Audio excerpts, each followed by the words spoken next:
¿Qué tal? ¿Cómo están? Bienvenidos. Comienza Agenda Económica, edición AM. Muchas gracias por estar con nosotros. 8 de la mañana con un minuto en vivo, por supuesto, como siempre. Los acompañamos con las informaciones más importantes del día. Una jornada súper noticiosa y hartos frentes que vamos a estar analizando. Hablando de los aranceles que ha establecido Estados Unidos para el cobre, de los que se ha salvado Chile. También hablaremos de los datos de desempleo, entre otros temas. A partir de ahora tenemos 30 minutos por delante y comenzamos con los indicadores para esta jornada. Los indicadores nacionales primero, los números que marcan este día jueves, 31 de julio, cerrando ya el séptimo mes.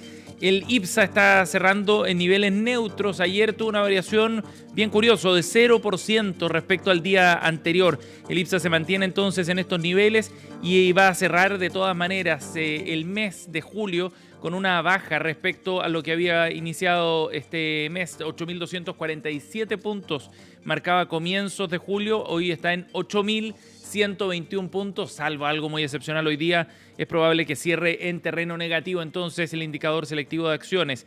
Las acciones de Enel, de Andina B, de Indisa, de Ripley, BCI, entre otras, entre las que subieron más el día de ayer. Por el contrario, retrocedieron Colbún, Paz, SQM en su serie B y también Banco de Chile. Por otro lado, el precio del dólar ayer subió 981 pesos. Ojo con lo que vaya a ocurrir hoy día, porque el precio del cobre a nivel global ha caído también muy fuerte. Ya vamos a estar profundizando en eso. Y tiene una repercusión también en el tipo de cambio, que ayer estuvo determinado, entre otras cosas, por las decisiones de tasa en Estados Unidos de mantenerla de acuerdo al mensaje de la Reserva Federal. Y por último, la UF para hoy día acá en Chile, 39.179 pesos y sigue retrocediendo entonces 5 pesos menos que el día anterior el valor de la UF para esta jornada. Vamos a indicadores internacionales también, echamos un vistazo a lo que ha ocurrido afuera, donde el Standard & Poor's, indicador de la bolsa de Wall Street, tuvo un retroceso de 0,12%, números mixtos a esta hora en los mercados internacionales, ganancias fuertes en Japón, más de 1%, retrocesos cercanos al 2% en China más temprano, mientras que en Londres a esta hora sube 0,4% el indicador bursátil. Ya les contábamos, el cobre está retrocediendo bien fuerte en los mercados internacionales. El anuncio que hizo Donald Trump ayer y su gobierno de establecer un arancel de 50% al cobre, pero exceptuando de ese arancel al cobre refinado, generó mucha tranquilidad a la industria y por eso entonces el precio ha retrocedido. Estaremos profundizando en este tema en unos minutos. Mientras que el petróleo está cerrando en 69,61 centavos a esta hora en las sesiones abiertas. Está retrocediendo respecto al día anterior el crudo. Así con los datos económicos nacionales e internacionales para comenzar. Agenda Económica M. 8,4 titulares, lo que revisamos a continuación en la prensa nacional. Nos vamos a echar un vistazo al diario Financiero y Pulso y también al diario El Mercurio para comenzar esta jornada. Ya les mostramos en pantalla lo que trae DF para el día de hoy. El mercado laboral en crisis, así lo enfoca Diario Financiero. La desocupación al alza. Hubo una nula creación de empleos en el último año y crece el tiempo de búsqueda de trabajo además. 3 indicadores que reflejan entonces el momento del mercado laboral a partir de los datos que entregó ayer el INE.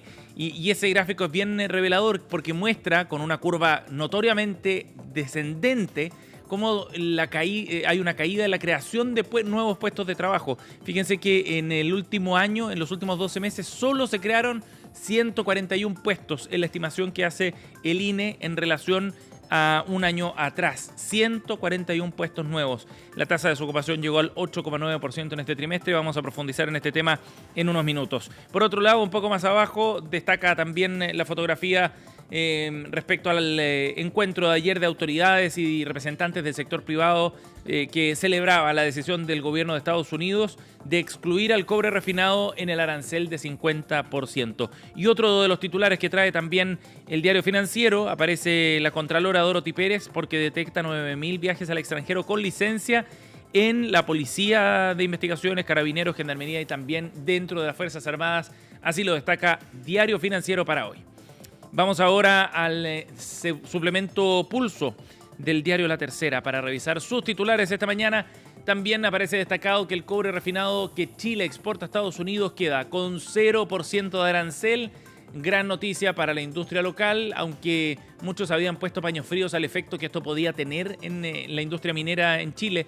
De todas maneras, es una noticia que da más certeza, más estabilidad, sobre todo por los plazos que estableció el gobierno norteamericano. Y ahí la fotografía con el canciller Van Claveren, el presidente de Codelco, Máximo Pacheco, la ministra de Minería, Aurora Williams, entre otros representantes del sector que ayer se congregaron en esta conferencia de prensa.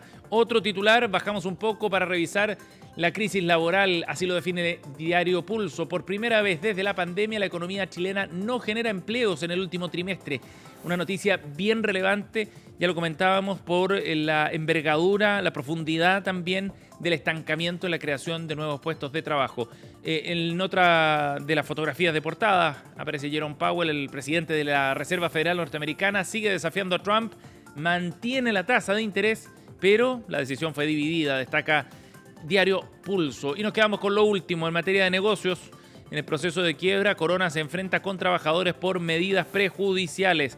Lo destaca así Diario Pulso. Y cerramos con el Mercurio 8,7 porque trae un tema bien interesante con los primeros pasos que va a dar la reforma previsional que fue aprobada en el Congreso y que empieza a implementarse entonces ya en esta semana. Claro, porque la reforma previsional va a debutar con nueva cotización y un rol de actores públicos y privados, dice el diario El Mercurio en su cuerpo Economía y Negocios. A partir de este viernes ya comienza la implementación de esta reforma. Casi una decena de instituciones públicas y privadas van ajustando las operaciones para implementar la nueva ley, y en las remuneraciones de agosto ya comienza este 1% extra de cotización con cargo al empleador. Ojo con eso, y ahí viene entonces el detalle en el diario El Mercurio del contexto de cómo se va a ir implementando precisamente y cuál es el calendario de alza en la cotización para implementar ese 6% extra de cotización que definió la reforma previsional. Comienza, como decíamos, con este 1% extra del mes de agosto de este año. Una parte de eso va a ir directamente al seguro de invalidez y sobrevivencia y a la compensación para expectativas de vida, y una parte muy pequeñita, el 0,1%, va a la cotización individual de cada uno de los trabajadores, y todo eso se implementa de manera progresiva hasta llegar al agosto del año 33, a la implementación ya completa de este segmento. Así entonces, revisamos la prensa nacional esta mañana. 8:09. Nos vamos entonces a revisar los detalles de la noticia más importante del día de ayer. Cerca de las 5 de la tarde, las autoridades chilenas se reunían para analizar el anuncio hecho por Estados Unidos respecto a un arancel finalmente para el cobre que importa ese país, que será de 50%, pero del que se salva Chile. Queda exceptuado nuestro país de ese nuevo gravamen porque está exceptuado en ese régimen el cobre refinado. Esa fue la noticia del día de ayer, la más importante para la industria nacional, porque había preocupación y cierta incertidumbre respecto al efecto que ese arancel eventualmente podría tener acá en Chile. Finalmente, entonces, los productos chilenos, que son fundamentalmente cobre refinado, quedan sin gravamen extra, sin este arancel. Y de esa manera entonces el panorama se va a mantener más o menos igual como hasta ahora. 0%, decía el ministro Marcel, explicando los alcances que iba a tener esta decisión. Claro, porque Estados Unidos, en una decisión bastante pragmática, dicen los analistas, muy realista también, decide que el cobre refinado no entra en el grupo de productos que recibirá este arancel, y es el principal producto que nosotros exportamos. Por lo tanto, es una noticia que mantiene las cosas en una suerte de status quo. El 70% del cobre refinado que importa a Estados Unidos viene desde Chile, según datos que expuso Codelco en el Congreso, en una comisión. Por lo tanto, el panorama queda bien tranquilizador desde ese punto de vista, y termina también con los rumores, las especulaciones sobre el efecto que esto podía tener para la industria local. Serán entonces otros productos, más bien semiacabados, los que van a pagar ese 50% al momento de entrar al mercado norteamericano, pero no afecta a la exportación chilena, eso es lo medular. Escuchemos algunos de los comentarios que hubo ayer. Vamos a escuchar primero al ministro de Hacienda, Mario Marcel, y también luego al canciller Alberto Van Claveren, cómo recibía el gobierno esta noticia. El comunicado de la Casa Blanca no solamente excluye al cobre como insumo, es decir, al concentrado y a los cátodos de cobre del arancel de 50%, sino que también de los así llamados aranceles de reciprocidad. En nuestro caso, ¿cierto?, hasta este momento ese arancel de reciprocidad es de 10%. Este es un buen ejemplo de cooperación público-privada, es un buen ejemplo de un estilo de hacerse cargo de este tipo de escenarios. El 99,9% de nuestras exportaciones de cobre a Estados Unidos justamente está conformada por cátodos de cobre y en consecuencia no están cubiertos por esta tasa del 50%. Aquí se trabajó de manera seria, de manera sistemática, de manera también muchas veces silenciosa y creemos que la seriedad con que Chile enfrentó este tema ha sido justamente recompensada con este resultado. Cerca de 4.100 millones de dólares en envíos, entonces quedan con arancel cero hacia Estados Unidos, y esa es la buena noticia. Un cátodo de cobre tiene un 99,99% de pureza, tiene un peso de entre 70 y 80 kilos, y eso es finalmente el principal producto que Chile exporta, por lo tanto el asunto queda en cero. Por ahora, hay que recalcar en eso. ¿Por qué? Estados Unidos avisó ayer que de todas maneras hay plazos para ir estableciendo impuestos progresivos luego a partir del año 2027. Eso es lo que estableció también Estados Unidos en su información de ayer.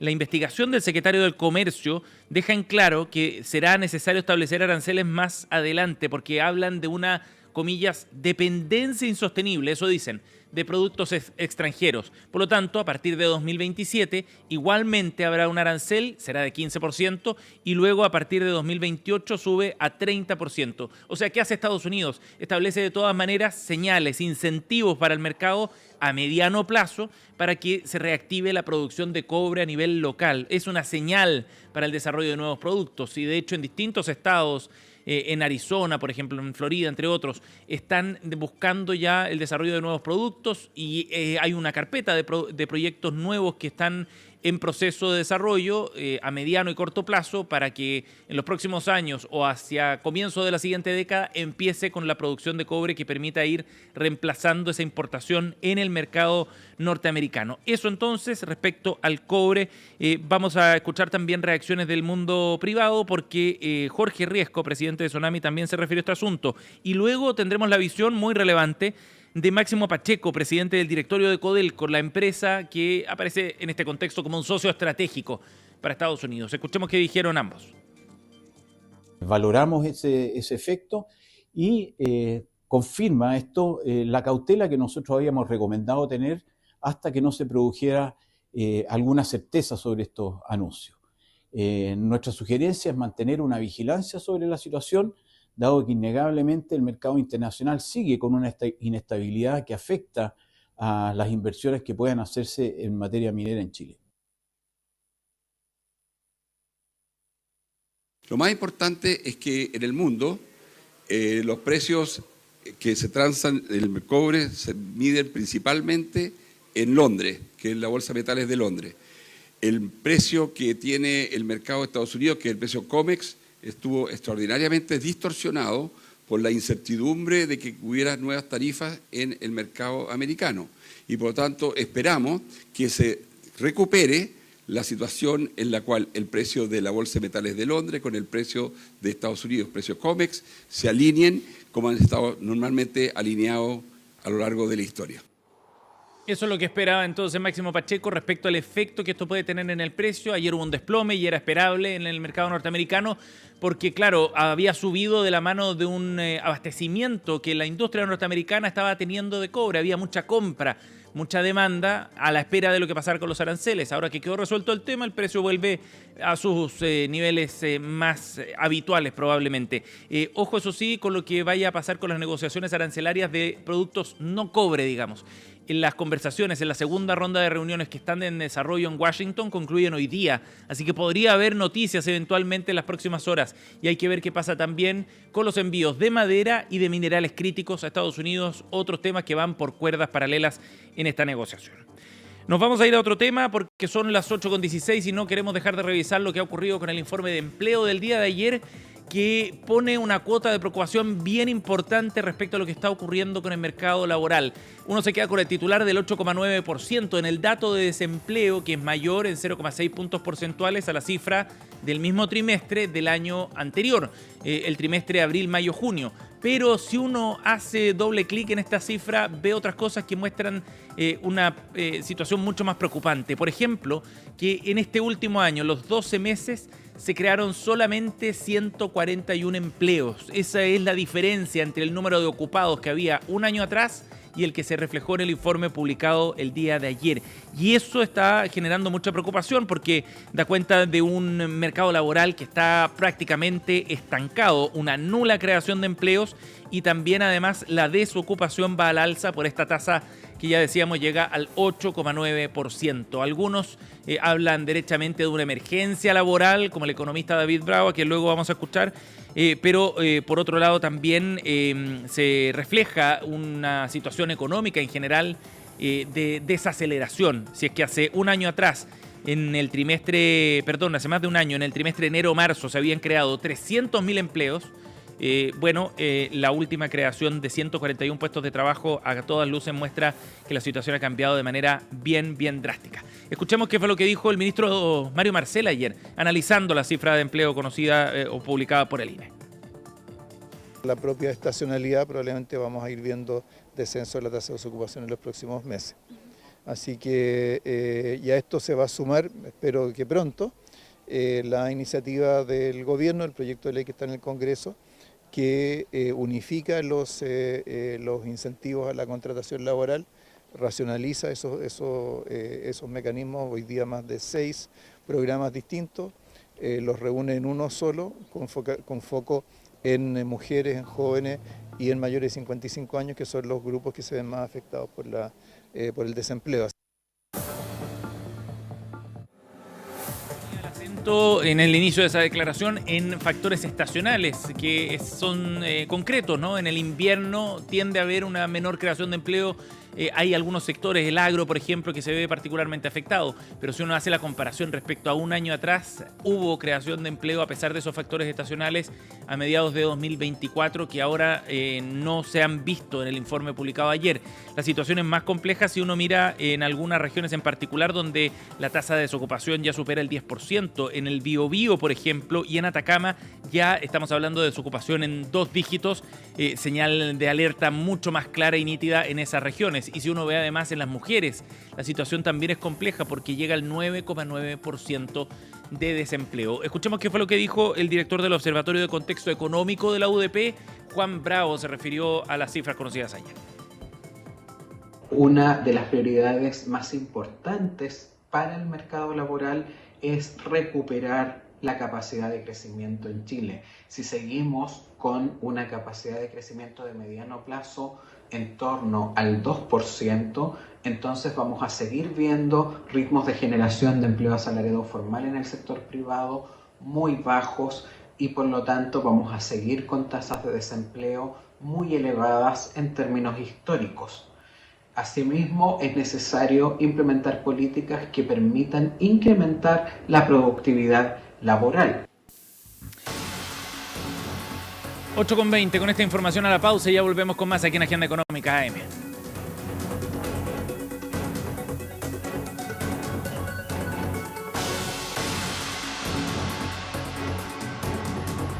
Ya estamos de vuelta, seguimos en Agenda Económica AM 8:22 y vamos a conversar de innovación y de un anuncio bien importante que se hizo recientemente sobre la extensión de una ley que busca incentivar el gasto de las empresas en investigación y desarrollo. La ley se extiende hasta el 2035. Vamos a conversar sobre este incentivo junto a Jocelyn Olivari, gerenta de innovación de Corfo. ¿Cómo está, Jocelyn? Bienvenida. Hola, muy buenos días. Buenos días. Gracias por la invitación. Gracias por acompañarnos. Este proyecto lo que busca es que las empresas puedan acceder a una rebaja de impuestos para que inviertan en proyectos de investigación, de desarrollo, en conocimiento, en definitiva, Jocelyn. Primero me gustaría conocer tu visión sobre la señal que se está dando al mercado con esta extensión de la ley. Bueno, para nosotros es muy importante que se haya extendido porque permite dar continuidad a un incentivo para que las empresas puedan invertir más en investigación y desarrollo. Al no conocer de esta extensión, muchas empresas dejaron o esperaron a tomar decisiones de inversión en investigación y desarrollo a la espera. Es muy importante para nuestro país impulsar la inversión en investigación y desarrollo porque nosotros estamos apuntando como país a tratar de reactivar la productividad y aspirar a tasas de crecimiento mayores al 1,8%, que eso es lo que se ha proyectado a largo plazo. Y la evidencia indica que hay una relación causal entre el esfuerzo que hacen en investigación y desarrollo e innovación los países, eso apuntala a la productividad y eso permite aspirar a crecer a tasas superiores, entonces al 4 o 5% en el largo plazo. Sí. Por eso es muy importante. Jocelyn, en términos bien concretos, para que nuestra audiencia también pueda entenderlo, ¿en qué consiste el concepto de investigación y desarrollo? ¿A qué apunta o qué musculatura dentro de las empresas se busca fortalecer ahí? Bueno, la investigación y desarrollo, como tú bien decías, es básicamente el desarrollo de nuevo conocimiento o la combinación de conocimiento y aplicado a alguna problemática productiva. Tiene una componente de novedad, hacer algo distinto, novedoso, es creativo y permite entonces abordar algún desafío o alguna problemática de la empresa. Y eso apuntala algunos proyectos de innovación, innovaciones de productos, de procesos o mejoras en servicios también. Perfecto. Por ejemplo, apuntalado por la inteligencia artificial. Claro. Jocelyn, ahora, entendido ese concepto y entendiendo que es una buena noticia también la extensión, ¿ha funcionado este incentivo hasta ahora? Porque tú hablabas de una oportunidad que quizás no todas las empresas han visto. ¿Ha dado resultados realmente para aumentar el gasto de las empresas en este concepto de I+D? Mira, las empresas que lo han usado, uno ve que hay una sistematicidad, que es básicamente lo que busca el incentivo tributario, generar una continuidad y que la investigación y desarrollo se vuelva una estrategia competitiva de las empresas. Hay muchas empresas que ya lo están haciendo, llevan muchos años haciéndolo y eso ha apuntalado su productividad. Ahora, el problema es que 2/3 de las empresas en el país no conocen el incentivo tributario. De hecho, uno ve que hay unas 3.000 empresas hoy día que nosotros sabemos que están haciendo investigación y desarrollo. Sin embargo, si uno mira, por ejemplo, para el año 2023, los últimos datos que nosotros conocemos, uno ve más o menos que unos 548 millones de dólares fueron invertidos por el sector empresarial de investigación y desarrollo. Sin embargo, dado que no se conoce o no se usa, bueno, muchas de esas empresas que hicieron investigación y desarrollo no se acogieron al beneficio tributario y por lo tanto, si uno hace los cálculos, eso quiere decir que las empresas que hicieron I+D, que no usaron el incentivo tributario, dejaron de rebajar impuestos por unos 250 millones de dólares. Eso no es menor. Si de hecho se reinvirtiera esos 250 millones de dólares que podrían haberse ahorrado, si se hubieran invertido en investigación y desarrollo, el nivel de inversión podría haber subido de un 0,41 a un 0,48% del PIB el año 2023, que nos acercaría a ese 1% que deberíamos estar invirtiendo como país, dado nuestro PIB per cápita. Claro, claro que sí, y es mucha plata, ¿no? Estamos hablando de 250 millones de dólares que de alguna manera quedan ahí sin ser aprovechados por las empresas. Correcto. Jocelyn, entonces, ¿qué es lo que falta para que se conecten esas dos puntas? El sector público haciendo un esfuerzo con una ley que está ahí disponible, una herramienta súper útil y muy rentable por lo que vemos, y empresas que lo están dejando pasar. ¿Cómo conectamos esos dos puntos? Bueno, nosotros tenemos que seguir haciendo difusión, participar aquí para nosotros es muy importante, también la cobertura de los medios de comunicación. Yo creo que falta mostrar casos destacados, casos de empresas que cuenten que postular a la ley I+D no es tan complicado o no es tan burocrático como muchos piensan. Hay como un mito de que es muy difícil o muy complicado. Y yo creo que es importante contar estos casos, mostrar los beneficios que trae, hacer como talleres. Nosotros estamos ahora haciendo en la Corfo algunos talleres de, bueno, cómo se postula la ley I+D, qué es investigación y desarrollo, porque ahí el tema conceptual es importante. Hay empresas que dicen, pero yo estoy trayendo una tecnología, lo estoy implementando en mi empresa, pero eso no es hacer investigación y desarrollo. Entonces yo creo Claro. que tenemos que trabajar en esas definiciones y en los beneficios que trae y visibilizarlo y llegar a los actores, porque a veces, muchas veces son los financieros de las empresas que no entienden muy bien, o los contables tienen susto a mostrar la contabilidad de la Ajá. empresa, y la verdad es que no es tan terrible. Yo los invito de verdad a revisar con nosotros y a conocer los casos destacados de empresas que lo han utilizado y se han vuelto más competitivas precisamente por hacer investigación y desarrollo. Jocelyn, y para reforzar ese mensaje, lo último, ¿de qué forma se puede acceder al uso de este incentivo? Bueno, se tiene que postular en www.corfo.cl, se busca incentivo tributario o ley I+D, como nosotros le decimos. Ujú. Hay una postulación que se hace online, nos tienen que contar el proyecto, o bien aquellas empresas que quizás piensan que están haciendo I+D nos pueden hacer una manifestación de intención. Por ejemplo, nos avisan que están haciendo investigación y desarrollo, nos muestran alguna factura sin presentar un proyecto. Y mientras lo están haciendo y avanzando, al menos tienen 18 meses para presentar el proyecto final. Así que ahí también cualquier duda, hay un correo info.incentivotributario@corfo.cl. Estamos súper disponibles nosotros y mi equipo para poder contarle de qué se trata esto, Sí, y claro. ayudarlos en identificar la componente de I+D. Claro que sí, un tema crítico además para avanzar hacia otros estadios de desarrollo productivo, ¿no? Jocelyn Olivari ha estado con nosotros, gerente de innovación de Corfo. Gracias por el contacto y la entrevista, Jocelyn. Muchas gracias a ustedes. Chao, buen día. 8:30, nos vamos. Gracias por acompañarnos en Agenda Económica AM. Pronto comenzamos CNN Chile Radio con Carol Rejona.